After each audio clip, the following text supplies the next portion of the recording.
ওকে বন্ধুগণ, অনেকে অনেক প্রশ্ন করেছে যে আসলে এই যে গ্রামার এবং আমাদের অনেক ছেলে মেয়ে আছে স্কুলে লেখাপড়া করে, তারা কিন্তু এই বিষয়টা দেখেনি বা সেরকম তারা চিন্তা করেনি বা ওদেরকে শেখানো হয়নি। তো আজকে বিভিন্নভাবে বিভিন্ন অডিট বা বিভিন্ন ছাত্রছাত্রী বিভিন্ন টিচারদের দ্বারা বা বিভিন্ন সিনিয়র ভাই বোনদের দ্বারা প্রশ্নের সম্মুখীন হচ্ছেন যে গ্রামার কাকে বলে। এটা একটা প্রশ্ন হয়ে গেছে আজকে আমাদের ইয়ার লাইফে, আমাদের স্টাডি লাইফে। তো গ্রামার কাকে বলে, এটা হলো মূল প্রশ্ন আমাদের কাছে। গ্রামার কাকে বলে? তো এই প্রশ্ন কিন্তু অনেকে উত্তর করতে পারেনি, গ্রামার কাকে বলে। তো প্রথম যে জিনিসটা আমাদেরকে অবশ্যই বুঝতে হবে যে এই গ্রামার হলো ইংলিশ একটা শব্দ এবং বাংলায় আমরা সেটা করছি ব্যাকরণ এইরকম ব্যাকরণ। তো এই ব্যাকরণ মানে বলতে চাইছে যে যে যে পুস্তক পাঠ করিলে, এখানে আমি যদি লিখি যে পুস্তক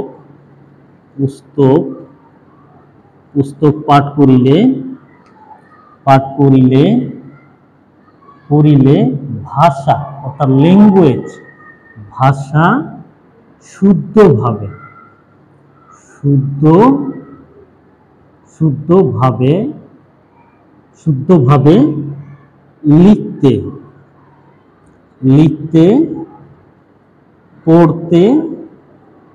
লিখতে পড়তে ও বলতে পারা যায়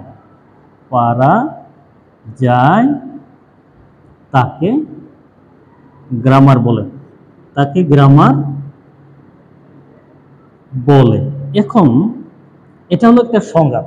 তো এখন বিষয়টা হলো যে আসলে যে পুস্তক পাঠ করিলে ভাষা শুদ্ধভাবে লিখতে পড়তে ও বলতে পারা যায় তাকে গ্রামার বলে। এবার বিষয়টা হলো এটা কিন্তু গ্রামার, আর গ্রামার মানে হলো ব্যাকরণ। এটা হলো শুধু আমরা জানি যে এটা শুধু ইংলিশ সাবজেক্টের জন্য এটা ব্যবহার করা হয়। আসলে এই গ্রামার শব্দটি ইংলিশের ক্ষেত্রে ব্যবহার করা হয়, কিন্তু গ্রামার জিনিসটা হলো ব্যাকরণ। এটা যে কোনো ভাষার হতে পারে, যে কোনো ভাষা। যেমন আমরা বাংলা যদি বলি, এখানে বাংলা যদি বলি, তাহলে বাংলার জন্য ব্যাকরণ রয়েছে, তারও একটা গ্রামার।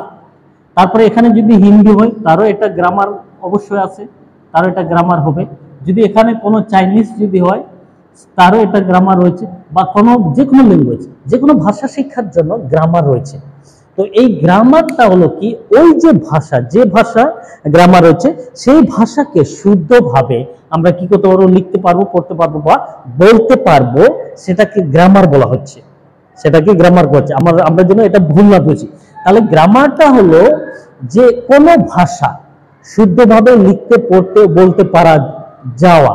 এই গ্রামার জানলে পর সেটা আমরা বলতে পারবো এই ভাষাটাকে, এটাকে বলছে গ্রামার। এবার ওই গ্রামারকে আমরা যখন আমাদের স্টাডিতে যখন আমরা দেখছি যে শুধু গ্রামার নয়, সেটাকে আমাদের দেখতে হচ্ছে যে ইংলিশ গ্রামার কাকে বলে। তাহলে এখানে আমি যোগ করে দিলাম যে ইংলিশ গ্রামার কাকে বলে, সেটা বলতে হবে যে ইংলিশ গ্রামার কাকে বলে। তাহলে ইংলিশ গ্রামার কাকে বলে? তাহলে ইংলিশ গ্রামারকে বলা হয় যে পুস্তক পাঠ করিলে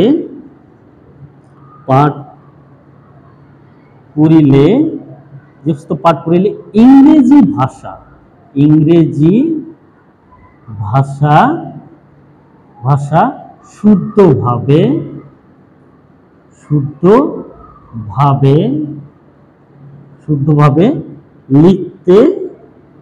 লিখতে পড়তে ও বলতে পারা যায় তাকে ইংলিশ গ্রামার বলে। তাহলে ইংলিশ গ্রামার বলে। তাহলে এখানে পার্থক্যটা কি?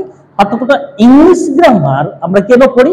তাহলে এই ইংলিশ গ্রামার পড়লে পরে ইংরেজি ভাষা আমরা শুদ্ধভাবে লিখতে পারবো, পড়তে পারবো ও বলতে পারবো। তাহলে দুইটা জিনিসের ভিন্নতা হলো এইটা, যখন আমরা গ্রামার পড়ব সেটা যে দেশের ভাষার গ্রামার হবে সেই দেশের ভাষা বা সেই ভাষাকে আমরা নিখুঁতভাবে পড়তে পারবো, লিখতে পারবো এবং বলতে পারবো।